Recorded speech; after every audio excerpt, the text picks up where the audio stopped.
Let's have a look at the translate feature, which is found on OneNote for Windows 10. Here in the view options, you have this ability to select translate.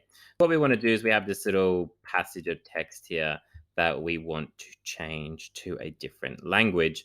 So what we do is we click on translate, and then we can either go to the section, so actually the section I've highlighted, or we could do the whole page. So let's click on just the selection that we've pulled. And then what it's going to do is going to go, well, this is what we found. And I'm like, yep, happy with that. And then what do I want to translate it to? Now it's set from English to English, but I'm not sure. Maybe at school at the moment, I might be learning traditional Chinese. So I'm going to click on that. And then we can see how that will convert it. So I can then go to insert, and that will change that over.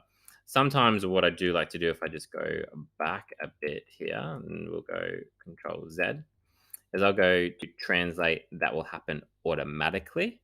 Okay, so we don't see that text initially. But if we close this down, let's go back to our original text. Let's go translate again. Selection, Chinese, there it is that I can copy this out, and I can come over here into the green and paste it in.